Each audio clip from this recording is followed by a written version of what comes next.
Hi, I'm just going to share some information here which I think is really important, and I'll share this video even though there is quite a long advertisement for some game, Viking game, in the middle of it, but at the same time it is sharing some, these are facts about the debt situation of the world.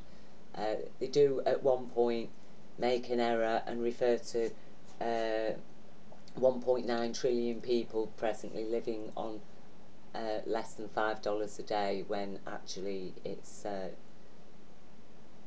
that should be a billion, shouldn't it? Because there aren't a trillion people on the planet. There's about 7 to 8 billion on the planet. But the fact that collectively the nations owe $244 trillion in debt is correct.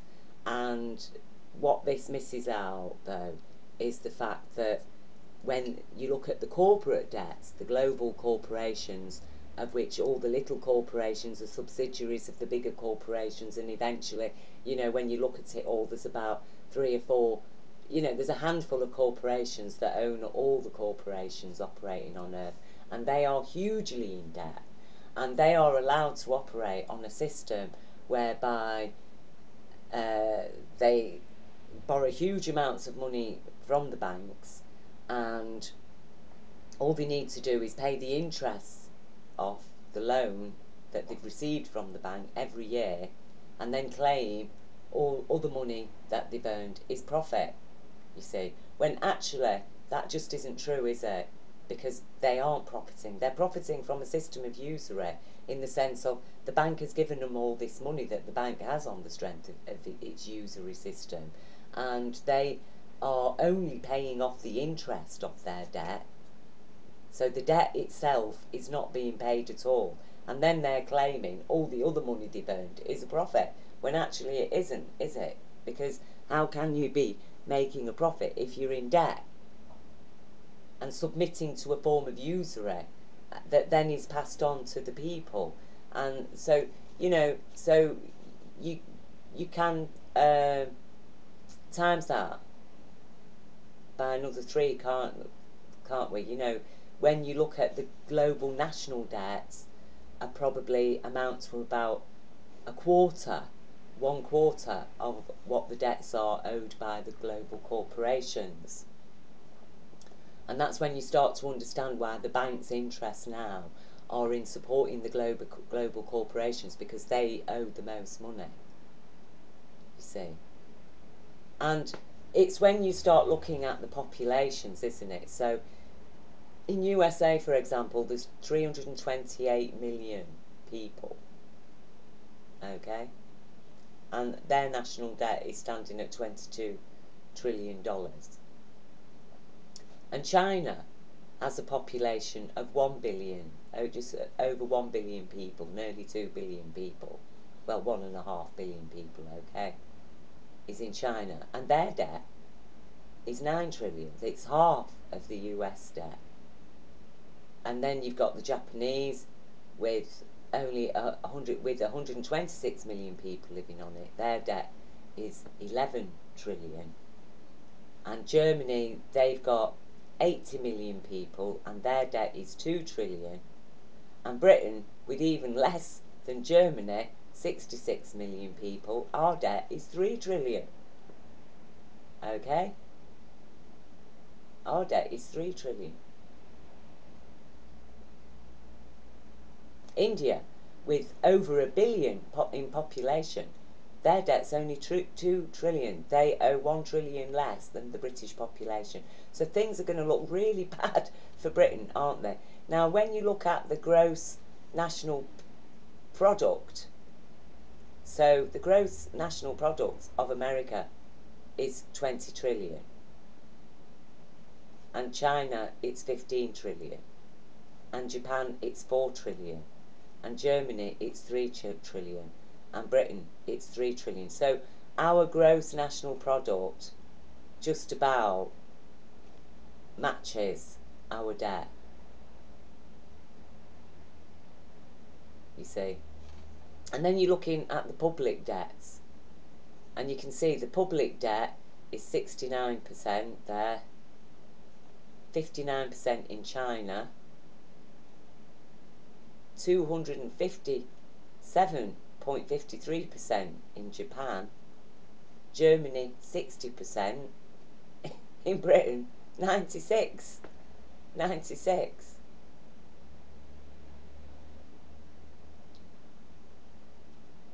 So, you know, Britain is looking really, really, really bad for Britain.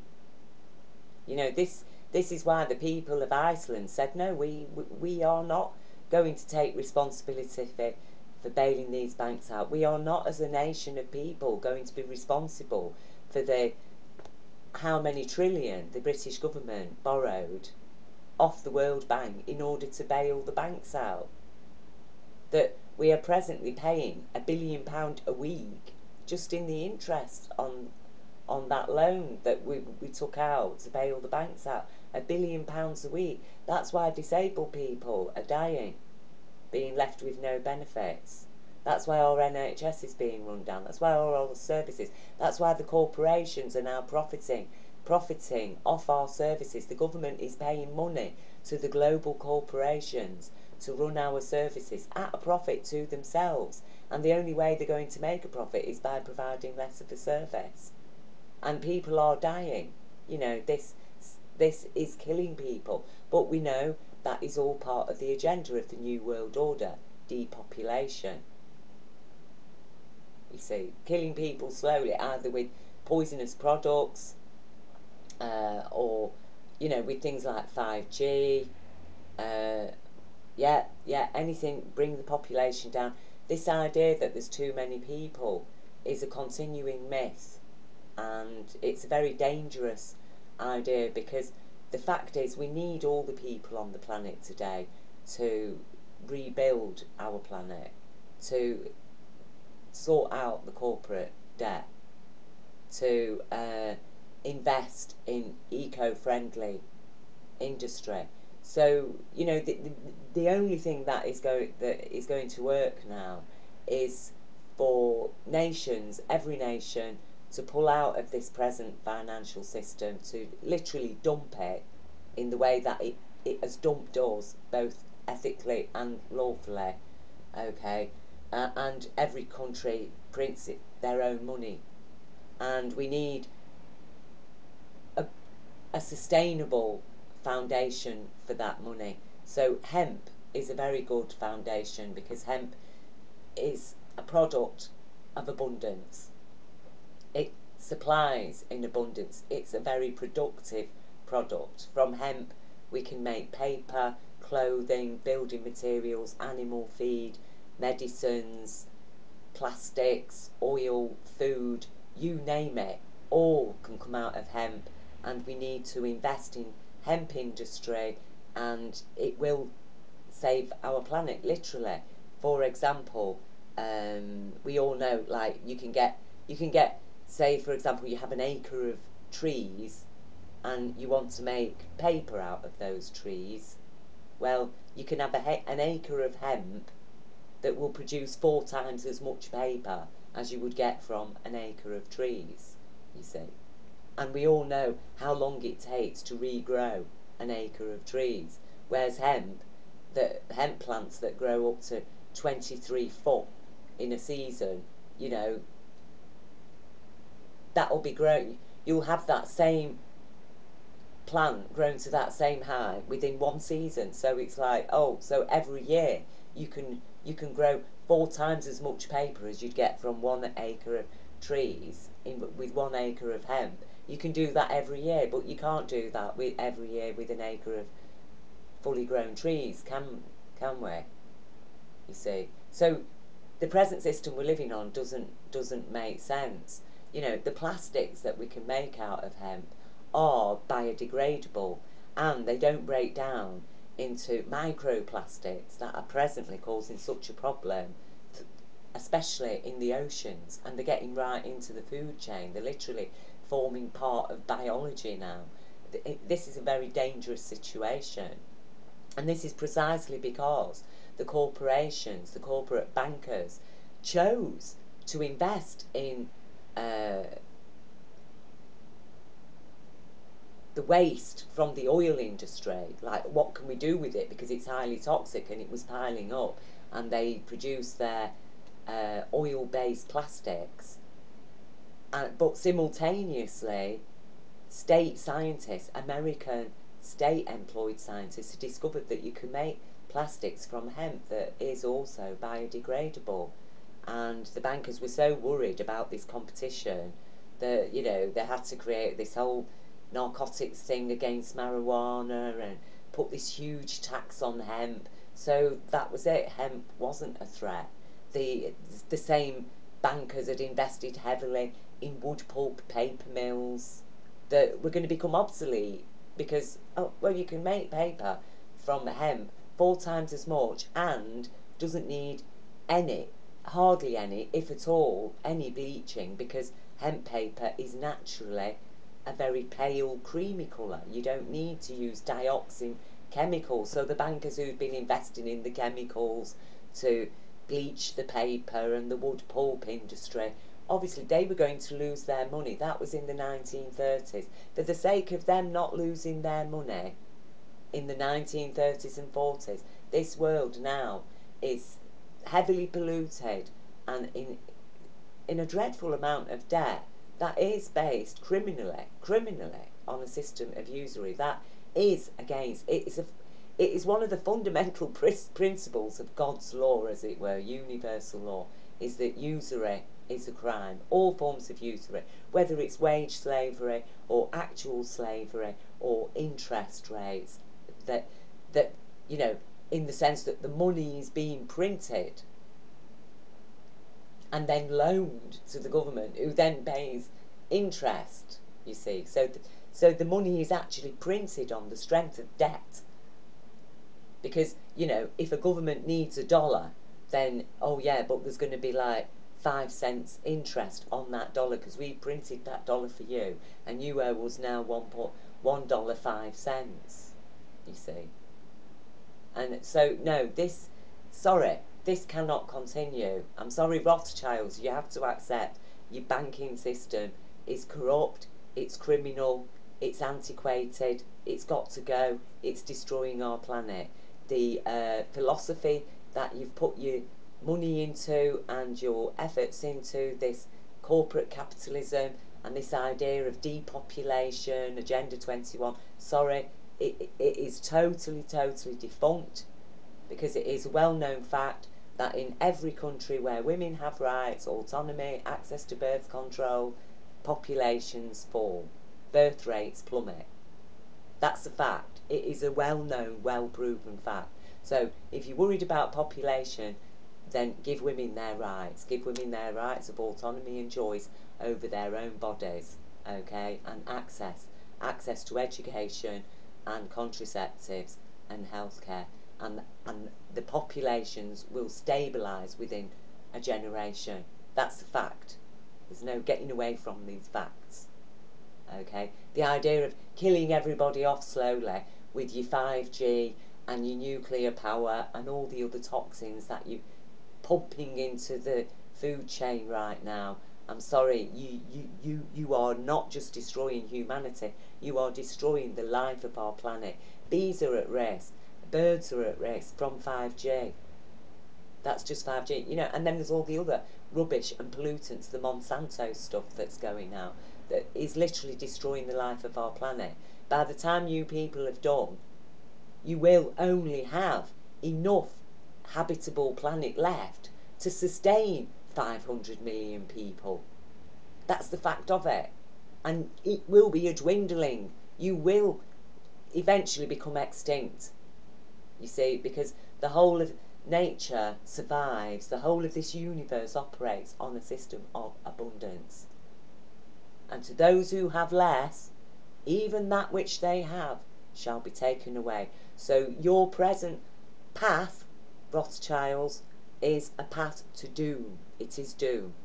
And so I'm going to share a couple of other things here. Now, this lady here, she's a Venezuelan, and she absolutely makes the point that I made here about capitalism, and she explains that no, Venezuela isn't a socialist nation.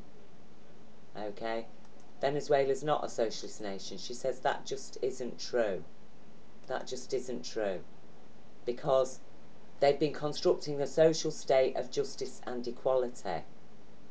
That's what she explains. Okay? And it includes, the first thing is that in Venezuela there is no socialism. Okay? We're talking about a socio-capitalist society.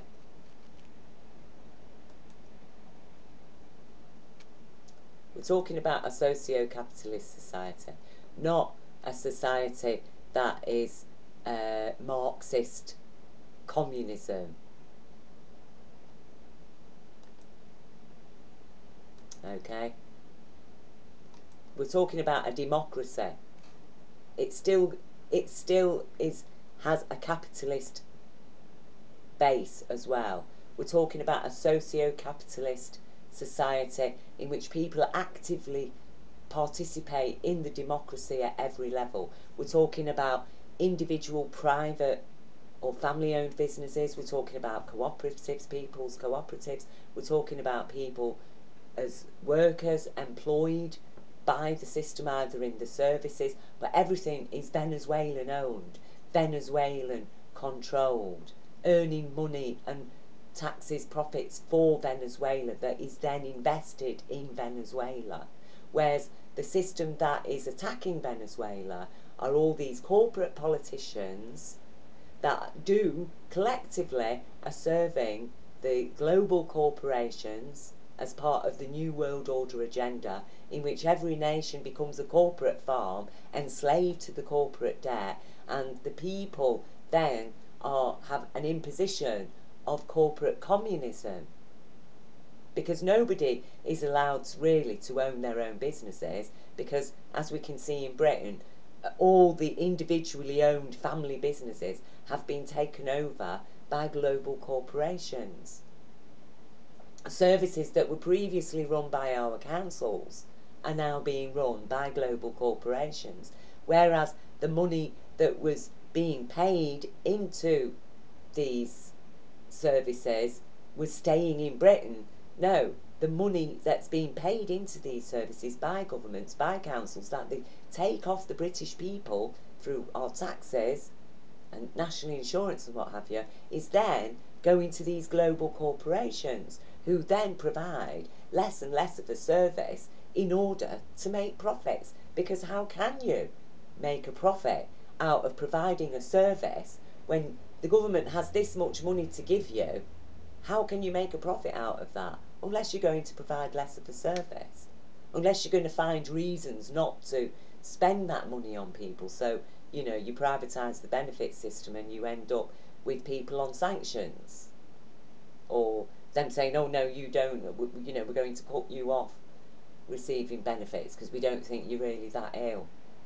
Oh, you've died within 6 weeks. You know, 8,000 people last year died within 6 weeks of being refused PIP, you see, for disability. So, you know, we're talking actual threats against human life and people actually dying as a result. See, a capitalist and dependent system remains. They are not just a socialist system. Okay? I'm trying to find this bit where she actually says, we've been constructing a social state of justice and equality. And that doesn't mean that everybody's going to be earning the same amount of money, or everybody, you know, there's going to be no rich and poor. Every society you're going to have richer people and poorer people, you know, because, but the law is equal. The democracy is equally available to everybody, and everybody has a basic standard of living that they don't fall below, and neither is anybody allowed to get so rich that they can own the government, you see. And so, you know, when we look at Richard Wolff here, he explains a lot of what's going on, and although he does refer a lot to socialism and Marxism, and again, I'm asking people to please lose these antiquated references now. Let's get with the 21st century. We're talking about, we've moved on. Marx, as far as I'm concerned, he was a shill, okay? Employed to do exactly what he did, which was totally destroy socialism from the offset by his absolutely ridiculous theory, which basically cuts out the concept of Jesus, the compassionate human male, right out of it. There's huge gaps in his theory. We need to abandon Marx and start looking at Venezuela, nations like Venezuela, as an example. And it was exactly what the Venezuelans are trying to do was exactly what was done in Britain. The people of post-World War II employed the same ideology in Britain as a socio-capitalist society. We didn't ban private businesses, we didn't ban private enterprise as Soviet communism did, but we did insist that yes, we have a living wage, that we have a universal education system, that we have universal healthcare, that we have social housing, that the people are not just basically used as wage slaves and left to live in squalor and given no healthcare, that we have our basic rights satisfied. And unfortunately in Britain, you see, what brought the downfall of Britain is that none of the nationally owned services and industries were allowed to make a profit, you see. And that was the Achilles heel of our system, is that, British Telecom was not allowed to make a profit. British Gas was not allowed to make a profit. These nationally owned industries and services weren't allowed to make a profit. And then, you see, technology moves on, they need upgrading. The government says, we can't afford. The bankers refuse to invest in upgrading British industry, our nationally owned industry and services. We can't afford. They're draining the public purse, you see. So they were run at a loss. So obviously they failed, because you can't run a business without investing something into it. And so you do need to make some profits. It isn't profit that's evil, okay? This Marxist idea that profit is a bad thing, it isn't. Profit is part of life, it's a natural part of life. And that's why we need to abandon Marx, okay? And yes, so take for example British Telecom and the post office that was running at a loss, apparently draining the public purse. As soon as it's privatised, it's earning £1 million a minute for the corporation. Okay, well, why couldn't it have earned £1 million a minute for Britain and funded our NHS and give us the best healthcare in the whole world? You see, because I tell you, they have been, the British people have been bamboozled by these cretins, because I'm sorry, New World Order, that is what you are cretins. You cretins, only a cretin could create this situation, and you think you're going to get out of it with your cretinous Agenda 21. You think you're going to survive. You're not going to survive. You will not survive. You will not survive your own agenda. And we are reaching the point where there's going to be no going back. There's going to be no going back. We are at the edge of the cliff now as far as our planet is concerned. We need to do a complete turnaround in the way that we produce things, what we produce, what we value. And, the idea that we could go back to a gold-backed economy. I'm sorry, I understand why people favour that, but gold is a non-productive item. For what we actually use gold for industrially, we've got an abundance of the stuff. We use it. 80% of all gold mined and sold today is sold as jewellery. Jewellery. And then you've got the remaining 20%, of which only a fraction is used in industry. And then you've got, like, it's so useless. We can afford to keep tons and tons of it just locked away in bankers' vaults. It's a totally useless product, really. You know, silver is another good resource for backing an economy, sterling, because silver is an abundantly, well, productivity wise, huge productivity from silver. It's in all our electrical items. We need it for new technology. It's the superconductor. It's used extensively in healthcare, and it is a depleting resource. So what we need to do is to develop technology that we can recover the silver that is presently being thrown away, you see, because we've only got a certain supply of silver on this planet. So we are going to have to try and find out, well, how can we recover the silver that we are using so we can reuse it rather than just keep throwing it away into landfills. You know, so we need to recover as much silver as we can, and or to create things that are sustainable, that we don't have to keep, you know, buying a new fridge every year. You see, because the way that the present system works is on a waste. It operates on waste, that you're going to have a high turnover because stuff's breaking down. So it is in the manufacturer's interest for our electrical items to have a limited lifespan, you see. So we are operating on a system of waste. Waste is profitable. Again, this needs to end.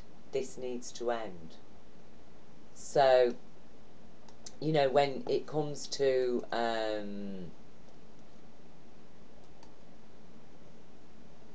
the people of Venezuela, we need to look at that system as an example, as a role model, you see, of how we can learn from it, and Britain needs to relearn from it, because, like I say, in Britain, our socio-capitalist society that we tried to implement, it was crippled right from the start. It was crippled right from the start because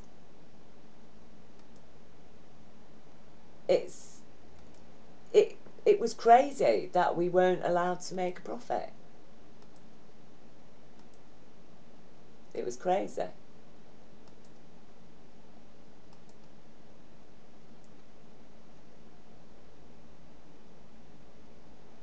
It was crazy. And it's on this level of craziness that people are now making judgments against Venezuela. You see? And imperialistic powers, well, we, you know, like I say, we are talking about the global corporation. We're talking about the imposition of corporate communism. It's that thing where, you know, what is the difference between a Marxist Stalinism or socialist Hitler? There's no difference between them. You know, you're just talking fascist. You get to a point, once you step beyond the realms of sanity, you're talking just crazy madness, tyranny, and that is what is going on. And this ridiculous debt that has been accumulated is an example of tyranny, just total tyranny, unchecked, unfettered, and socialism is needed, you see, to keep capitalism in check. And capitalism is needed to keep a socialist society going, because it's like I say, without any rights to make a profit, the British services and industries just fell to bits because they couldn't compete, because they couldn't invest in the new machinery. British Telecom had no money to upgrade, okay, to the new technology, because we weren't allowed to make a profit for some reason. And people accepted that. People accepted it. But it's all right for private industry to make a profit, you see. So, we have been dealing with total madness, and we have been told that, look, it didn't work. The socio-capitalist society in Britain didn't work, that's why it all had to be privatised. No, it didn't work because it was fundamentally flawed by the very people who never wanted it to work in the first place. The Tories, the so-called capitalists, who are actually corporate capitalists. They opposed everything right from the start. They opposed the NHS. They opposed universal education. They opposed social housing. And the first thing Margaret Thatcher did was privatise the social housing, because again, the social housing wasn't allowed to make a profit for the councils. Oh, but some global corporation could come in and buy up huge swathes of council housing and immediately double all the rents. You see?